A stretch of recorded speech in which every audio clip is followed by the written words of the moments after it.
Assalamualaikum warahmatullahi wabarakatuh. Welcome back to my channel Mas Bro.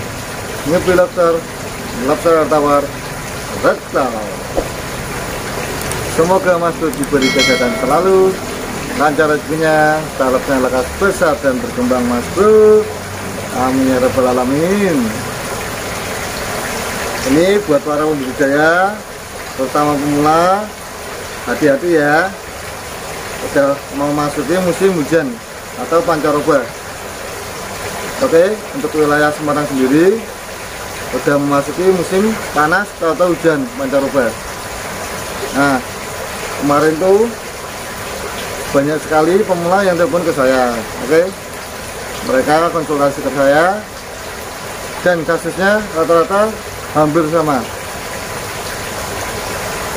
Kasusnya apa itu? Lobsternya pada mati massal. Ada yang gagal molting, ada yang tahu-tahu mati serentak gitu ya. Itu karena apa Mas Bro faktornya? Karena perubahan musim, jawabannya fix ketemu di situ. Oke, nah pemula itu yang telepon saya tuh ya rata-rata bilang cerita sebelumnya tuh lobsternya baik-baik saja. Nah setelah tahu-tahu musim hujan, bergantian musim itu ya. Nah, lobsternya tahu-tahu pada banyak yang mati. Caranya gimana untuk mengatasi mati massal pada perubahan musim? Sangat mudah Mas Bro. Tapi semua juga kembali ke Allah Subhanahu wa Ta'ala. Oke, jika memang lobster itu hidup, ya hidup. Jika memang mati, itu beda kalau.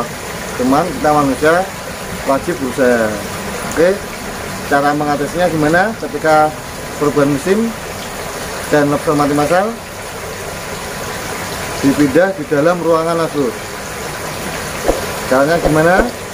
Kita siapin media terpal di dalam ruangan. Terus jangan lupa diisi air, dan airnya air tua ya, air toh. Kalau bahasa Jawa itu air toh, air yang sudah tua, air lama. Nah terus diaerasi selama 1-2 hari. Setelah itu lobsternya baru dimasukin. Oke, yang kedua Mas Bro, usahakan ruangannya itu bertembok ya, nggak kena langsung suhu dari luar atau angin. Paham Mas Bro? Nah yang penting itu yang kedua Mas Bro, kalau masih ada tekanan angin gitu ya masuk ke dalam ruangan itu bisa berdampak drop suhu pada air. Nah itu yang bahaya. Oke, usahakan ruangannya tertutup, bertembok gitu kolamnya ya, itu cara amannya. Terus yang ketiga, jangan lupa kalau memberi makan lobster tawar itu sedikit aja, terutama kalau pas musim hujan atau pancaroba. Memberi makan 1 kali udah cukup, jangan berlebihan. Nanti takutnya apa? Penumpukan amonia, penumpukan racun dalam kolam, kerusakan mineral. Nah, lobsternya makin tambah parah, banyak matinya.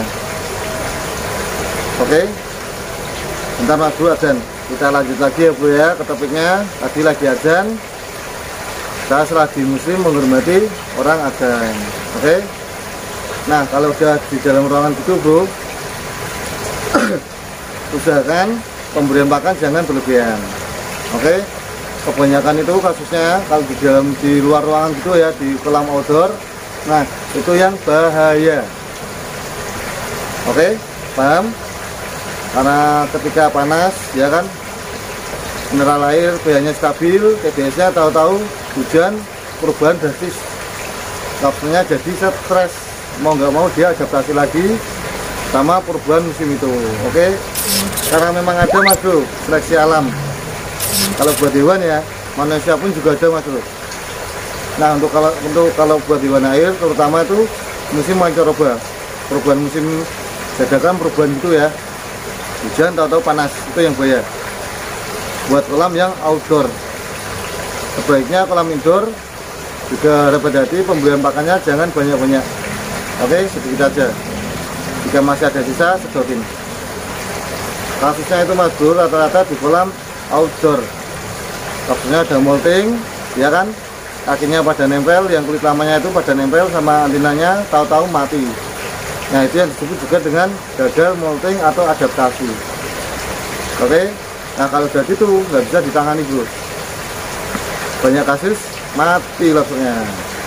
Nah, nggak mau, kita misalnya mau nggak mau harus menerima keadaan tersebut bro. Buat aja itu buat belajar. Oke, itu mutlak kembali lagi ke Allah mas bro, yang punya segalanya. Buat pemula semangat terus, jangan pantang menyerah.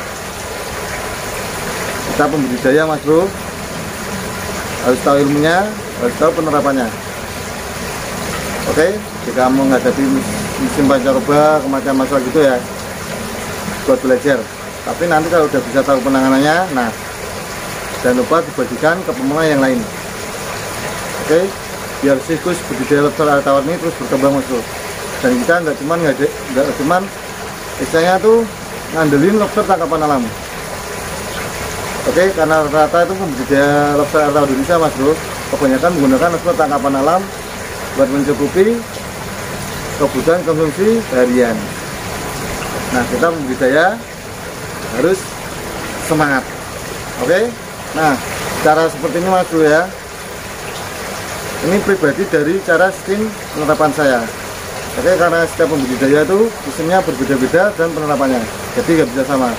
Ada yang jawabannya A, ada yang B, oke, ada yang C. Nah, kita saling aja, diambil hal-hal baiknya. Oke, jika ilmu itu bermanfaat dan setelah diterapkan itu berhasil, alhamdulillah. Jangan lupa dibagikan ke pemula yang lain.